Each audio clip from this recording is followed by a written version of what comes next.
उत्तर प्रदेश के deputy CM Keshav Prasad Maurya greater Noida के दादरी विधानसभा के गांव आकिलपुर पहुंचे।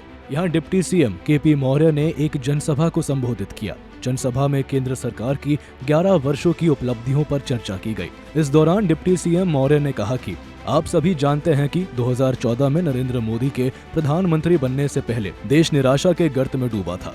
भ्रष्टाचार और घोटालों का जैसे युग आ गया था। भारत प्रगति करेगा या नहीं, ये सोचा ही नहीं जा सकता था। आप सभी ने कमल का बटन दबाया और 56 इंच सीने वाले गरीब के बेटे को प्रधानमंत्री बनाया।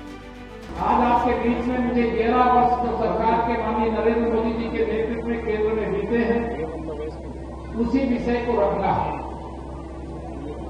वैसे ऐसा आज कुछ भी नहीं है जो आपसे छिपा हुआ है, मेरी माताओं बहनों से छिपा हुआ।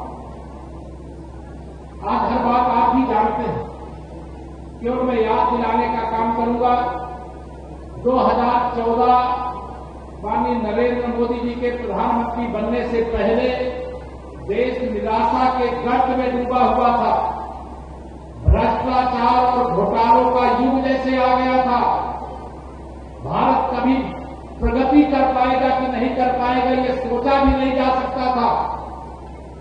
लेकिन आप सबने एक कष्ट उठाया 2014 में, कमल का बटन दबाया और 56 इंच के सीने वाले माननीय नरेंद्र मोदी जी को, एक गरीब के बेटे को, एक पिछड़े वर्ग के बेटे को आपने भारत का प्रधानमंत्री बनाने का काम किया। इसके साथ ही डिप्टी सीएम केपी मौर्य ने अपने संबोधन में बदलते भारत को लेकर भी अपनी बात रखी। उन्होंने कहा कि इन 11 सालों में भारत की तस्वीर बदली है और भारत अपने ऊपर हमले होने के बाद अब मुंह तोड़ जवाब दे सकता है। मैं आपसे पूछूं, बहुत सारी बातें संकेत में यहाँ पर आई हैं। अगर माननीय नरेंद्र मोदी जी भारत के प्रधानमंत्री नहीं होते, 2014 से पहले भी भारत पर आतंकवादी हमले होते थे।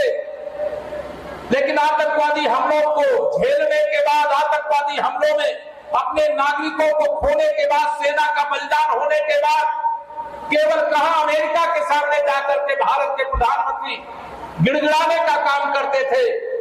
लेकिन आपने माननीय नरेंद्र मोदी जी को कमल का बटन दबाया, भारत का प्रधानमंत्री बनाया।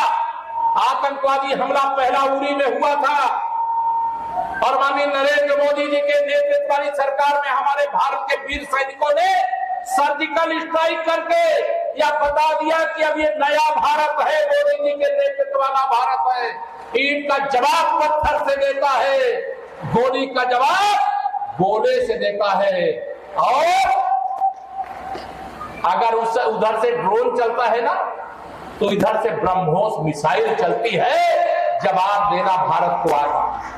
बता दें कि देश भर में मोदी सरकार के 11 साल पूरे होने को लेकर बीजेपी एकजुट होकर जनता के सामने केंद्र सरकार के कामों को रख रही है। साथ ही 2014 से पहले के कामों और बीते 11 सालों में हुए कामों को लेकर तुलनात्मक विश्लेषण भी जनता के सामने रखा जा रहा है। ब्यूरो रिपोर्ट, सूर्य समाचार।